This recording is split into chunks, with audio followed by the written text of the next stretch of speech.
Ya, kita sering masalah kita beragama adalah masalah bahasa. Bahasa itu emang Quran kan pakai bahasa. Nabi berbahasa, bahasa Arab. Ketika diterjemah kalam Nabi, man ata arrafan atau man ata kahinan, siapa yang datang ke orang sok pinter, arrafan itu sok pinter. Kata kita orang pinter, padahal arrafan itu artinya sok pinter. Jadi jangan bilang lagi orang pinter, Pak, bilang orang sok pinter.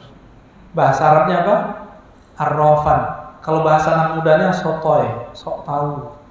Arrafan itu mubalaghah lebaynya, nama lain dari tentara Dajjal. Dajjal, Arraf, sama.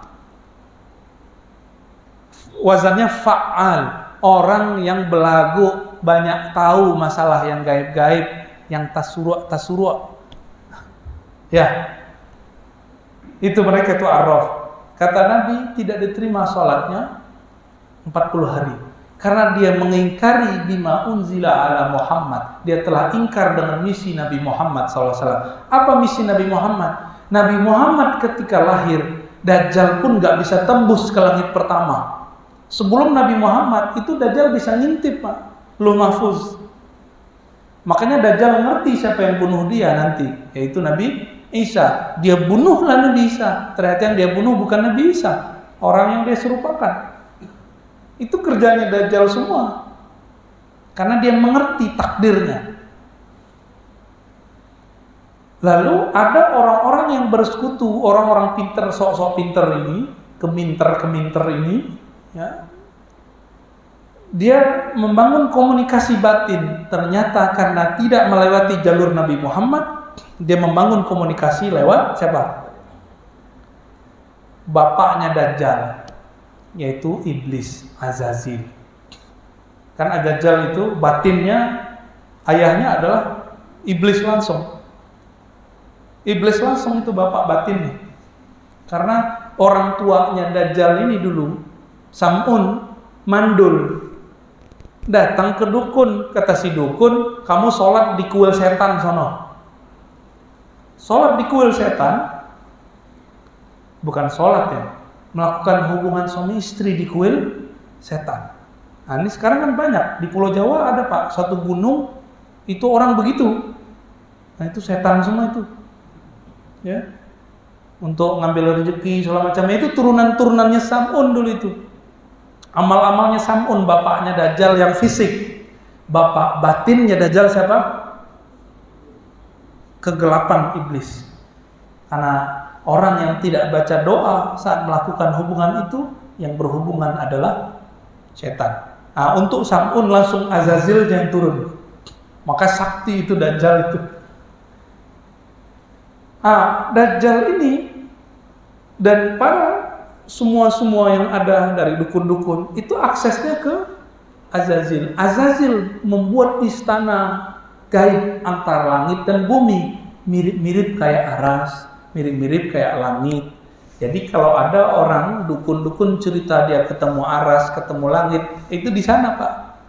Di bawah langit pertama, di atas langit, di atas bumi. Bahasa Arabnya di Quran bainas samawati wal ard. Ada di Quran.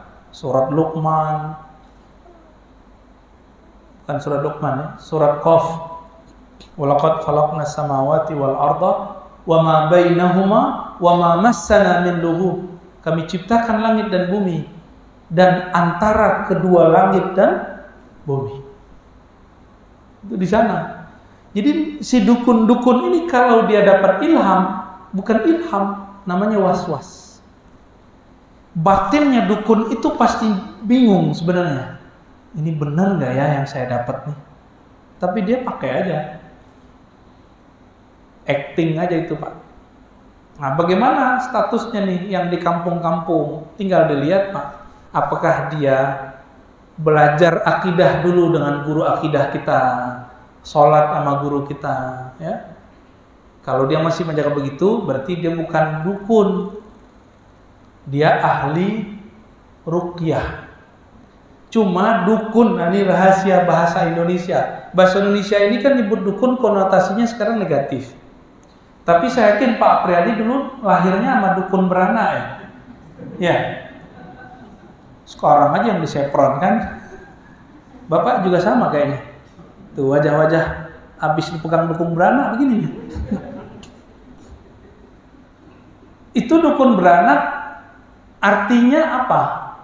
Dokter tradisional. Dokter ahli kandungan tradisional. Karena dulu belum ada Pak sekolah kedokteran di kampung kita. Baru Belanda kan yang bawa. Maka orang yang terlalu percaya sama dokter-dokter itu hasil jajahan Londo. Ya. Kata orang kampung, uang bangsa. Tapi nggak boleh ngomong begitu Pak ya. Dulu saking bencinya tuh orang-orang nyebut Belanda itu. Ya salah kita mau dijajah ya. Nah, kita dulu itu orang-orang belajar kedokteran di kampus-kampus yang dulu dibuat oleh Belanda di Pulau Jawa. Baru ada namanya dokter. Nah, mereka ini mencoba untuk menyerang nih dukun-dukun tradisional yang sebenarnya kalau boleh disebut itu tabib. Jadi dukun ini muhtamal dalam bahasa Arab, ambigu. Kita cek dulu ini afiliasinya sama setan atau dia ahli herbal atau ahli kandungan atau ahli doa. 3. Kalau yang 3 ini sebenarnya bukan dukun yang syirik. Ahli herbal, dukun beranak, terus jangan-jangan ibunya dukun beranak lagi kan? Terus yang ketiga, ahli doa. Mungkin yang Bapak maksud ini yang ketiga ini ya, itu bukan musyrik Pak. Ya. Doa-doa mereka ini bisa bikin kebal Bapak kalau mau. Makanya orang-orang tentara-tentara Dajjal ini, dukun-dukun ini mau nyerang dia, maka diseranglah dukun. Disebut mereka ini sebagai dukun, padahal mereka bukan dukun. Jadi nanti kalau ada guru ngaji, guru zikir bisa ngobatin orang dengan izin Allah, jangan sebut dukun, sebutnya tabib atau ahli doa, ahli ruqyah. Sayangnya ini si ustadz, si kiai, si mursyid, syekh nggak buat klinik ruqyah aja Pak, biar disebut islami. Hari ini kan klinik ruqyah kan dibuat, itu kan perdukunan juga, perdukunan hembus-hembus. Ya, baca Quran ke orang biar keluar jinnya. Perdukunan juga, perdukunan doa. Dukun secara bahasa ini. Jadi tolong teman-teman yang ahli ruqyah ya, antum nggak usah iri sama ahli zikir yang doanya lebih ampuh. Nggak usah serang mereka terus bilang mereka ini dukun. Dukun itu bukan itu. Yang pertama tadi apa? Yang bersekutu dengan jin, setan, iblis. Ini kelihatan. Ya, nggak sholat dan mengajarkan orang nggak sholat, nggak mandi-mandi. Kan ada yang begitu ya. Ada yang pakai sembelih-sembelih macam-macam, darahnya diambil. Walaupun ilmu itu ada, tapi itu udah bercampur. Ya, maka saya menyarankan kalau ada kiai mursyid begitu tinggalkan aktivitas begini, ini berbahaya. Mindahin penyakit ke hewan. Walaupun saya dengar ada ilmu begitu, tapi sebaiknya jangan.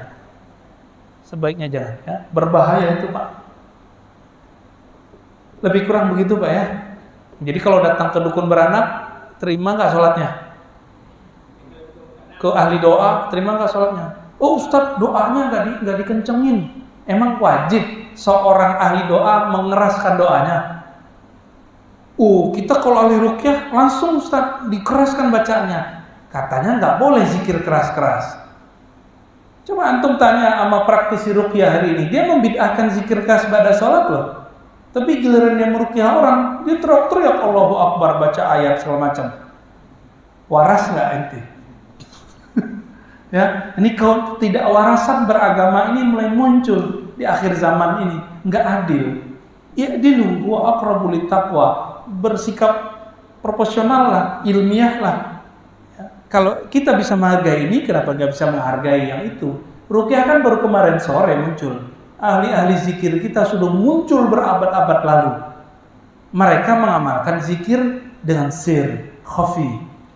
Jangan dibantah-bantah ya. Kalau nggak yakin tanya aja sama mereka, Pak Kiai, Pak Ustadz, Syekh, kamu baca doa apa? Pasti dia cerita tentang, oh cuma bismillah, sholawat, fatihah. Tapi kalau dia yang baca bismillah, beda sama bismillah Bapak. Ya, cukup ya. Alhamdulillahirrabbilalamin. Semoga pertemuan kita diridhai oleh Allah. Jika ada kesalahan kalam dari saya, semoga Allah menutupi. Jika ada salah faham, semoga Allah meluruskan. Wassallallahu ala Nabi Muhammad. Rabbana atina fid dunya hasanah wa fil akhirati hasanah wa qina adzabannar. Rabbana rzuqna ru'yatak. Ya Allah, berikan kami anugerah kemuliaan memandangmu, memandang keindahanmu, memandang kehebatanmu, memandang wajah nabimu sallallahu alaihi wasallam. Walhamdulillahi rabbil alamin.